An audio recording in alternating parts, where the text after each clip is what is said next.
चला तर शिक्षक बंधू आणि भगिनींनो, या ठिकाणी आपण संख्या प्रणाली या घटकावर महा-टी-ई-टी पेपर क्रमांक 1 2025मध्ये आलेला हा महत्त्वपूर्ण प्रश्न बघूया. यामध्ये आपण हे जे काही प्रश्न बघत आहोत यावर आधारित पुढील येणाऱ्या महा-टी-ई-टी परीक्षेमध्ये सुद्धा अशा पद्धतीचे प्रश्न येऊ शकतात. त्याच्यामुळे आपण या सर्व प्रश्नांचा सराव इथं करणार आहोत. प्रश्न कसा आलेला होता बघा, खालीलपैकी सहमूळ संख्या नसलेली जोडी कोणती?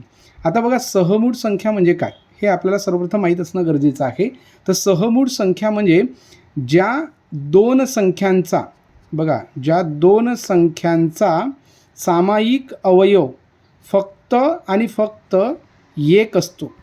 एक हा त्यांचा सामायिक अवयव असेल तर त्या संख्यांना आपण सहमूळ संख्या म्हणतो. एक शिवाय दुसरा कुठलाही अवयव हा सामायिक नसायला हवा आहे तरच आपण त्यांना सहमूळ संख्या म्हणतोय. आता बघा, यामध्ये संभाव्य अशा गोष्टी असतात की दोन सहमूळ संख्या कोणत्या कोणत्या असू शकतात.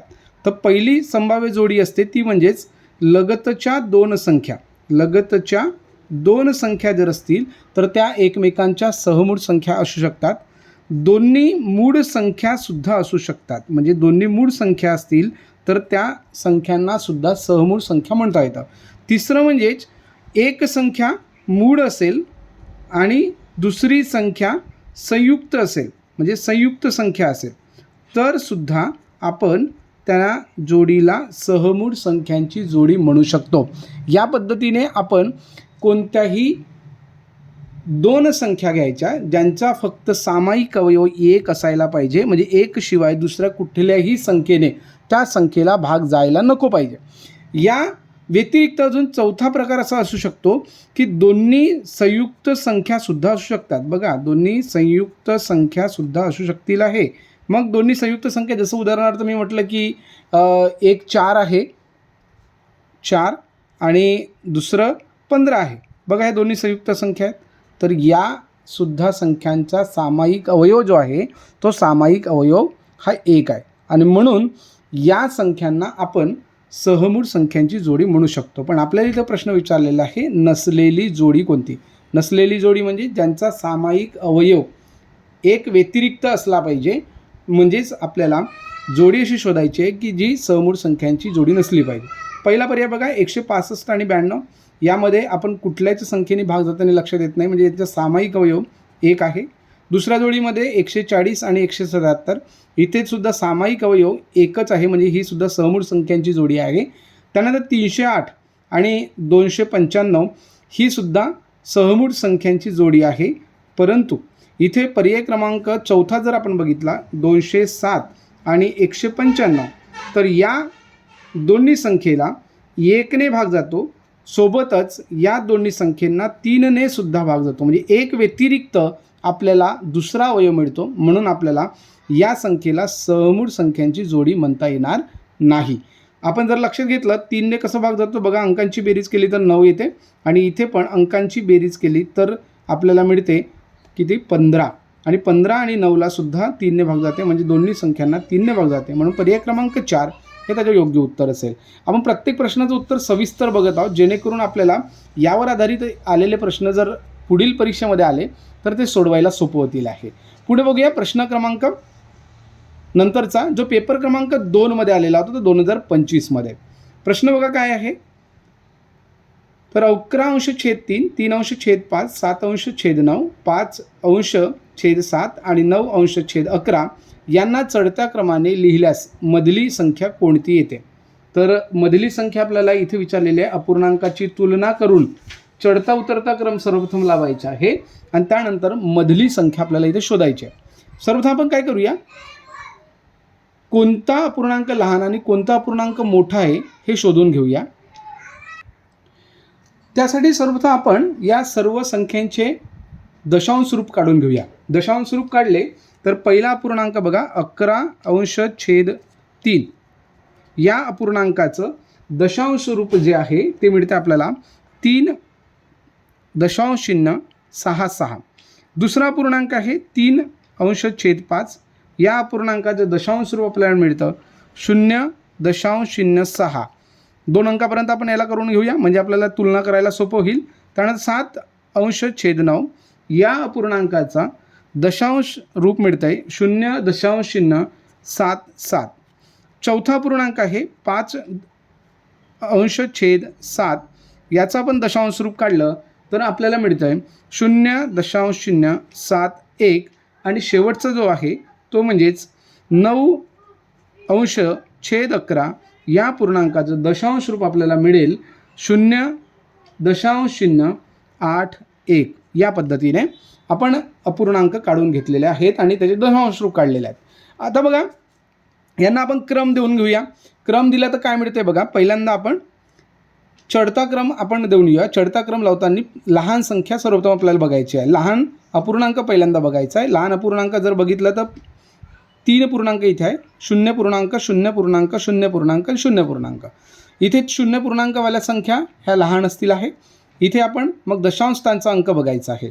दशांश स्थानचा अंक ज्याचा सर्वात लहान असेल तो अपूर्णांक सर्वात लहान असेल. म्हणजे सर्वात लहान अंक इथे दिसतोय काय तर 6. म्हणून पहिला अपूर्णांक येईल 3/5.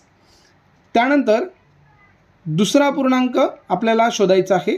तो म्हणजेच इथे 7 दिसतो दशांशस्थानी, इथे पण 7 दिसतोय. मग त्यानंतर दुसरा अंक बघायचा. इथे 7 आहे, इथे 1 आहे. म्हणजेच 7/1 नंतरची संख्या असेल आहे 5/7. आणि त्यानंतर तिसरा अपूर्णांक येईल आहे 7/9. आणि आपल्याला मधला विचारला आहे म्हणजेच इथं एकूण 5 आहेत. म्हणजे तिसऱ्या क्रमांकाला येणारा अपूर्णांक हा मधला अपूर्णांक येईल. त्याच्यानंतरचा अपूर्णांक शोधण्याची गरज नाही. म्हणून पर्याय क्रमांक 1 हे त्याचं योग्य उत्तर असणार आहे. यापुढे बघा प्रश्न क्रमांक पुढचा बघूया. महा TET पेपर 1 मध्ये 2024ला आलेला हा प्रश्न आहे. यामध्ये विचारलेला आहे की 1 ते 50 पर्यंतच्या संख्यांची बेरीज किती येते.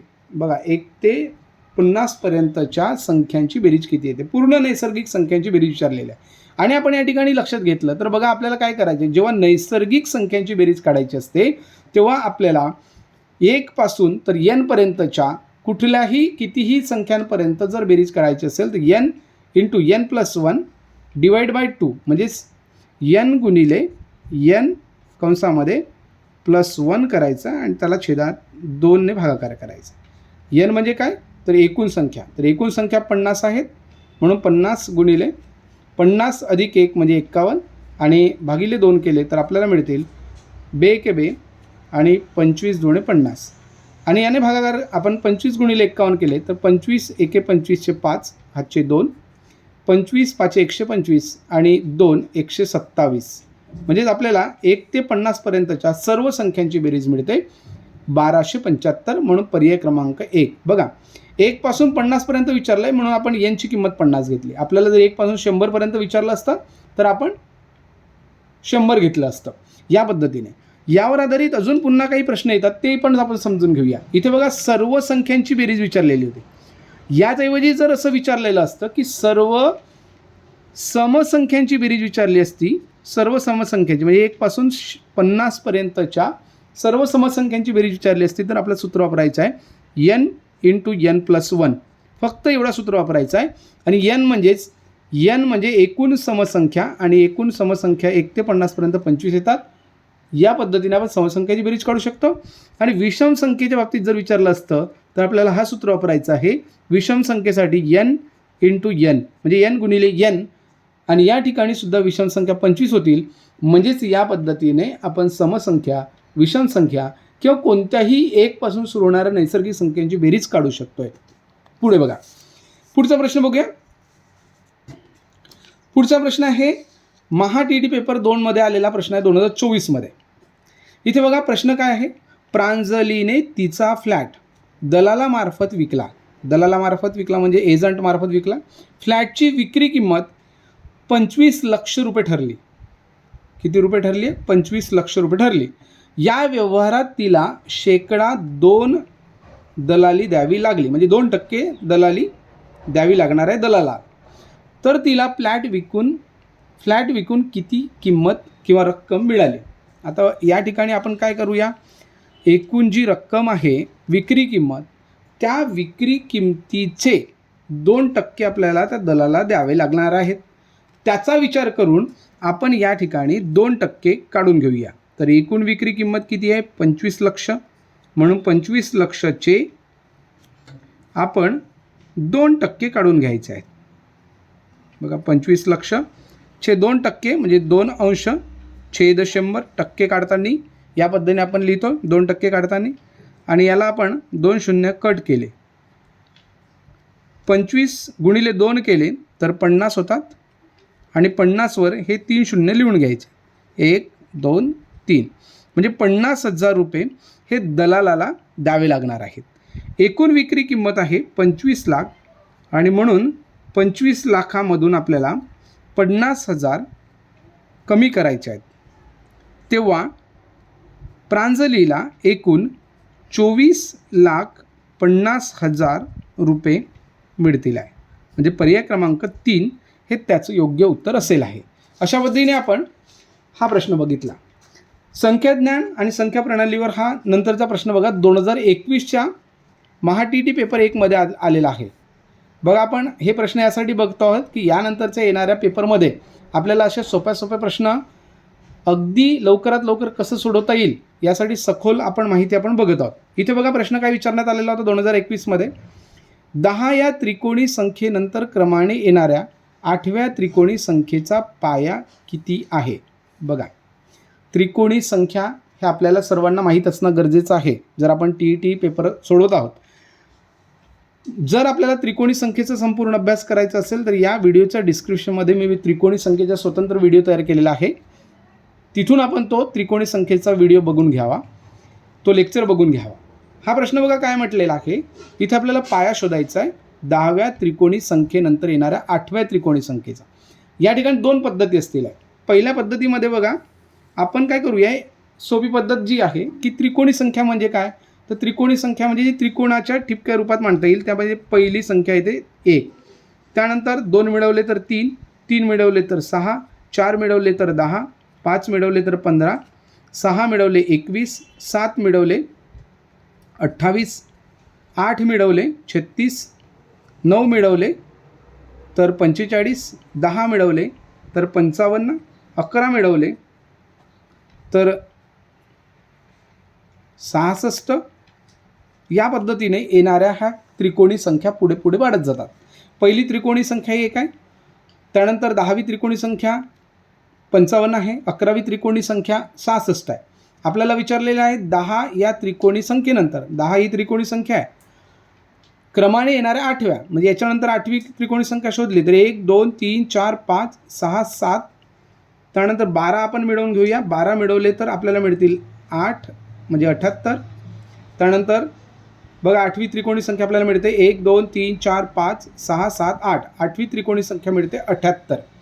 आणि या 78च्या आपल्याला पाया शोधायचा आहे.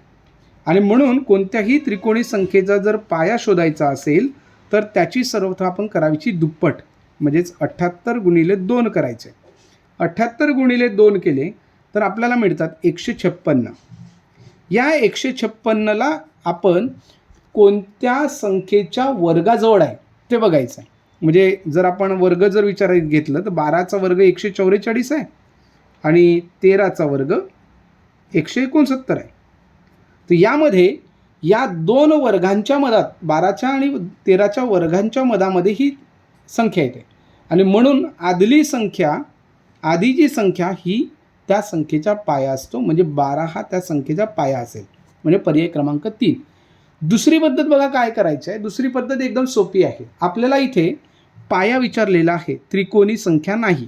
म्हणून काय करायचं आहे, आपण दिलेल्या संख्येचा पहिले पाया शोधायचा. दिलेली संख्या 10 आहे, याचा पाया शोधत असताना या संख्येची आपण पहिल्यांदा करायची दुप्पट केली तर 20 मिळते.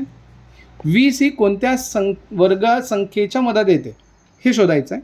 तर 4चा वर्ग 16 आणि 5चा वर्ग 25, म्हणजेच आपल्याला पाया मिळतो 4. लहान संख्या ही पाया असते, म्हणजे 4थ्या क्रमांकाची ही त्रिकोणी संख्या आहे.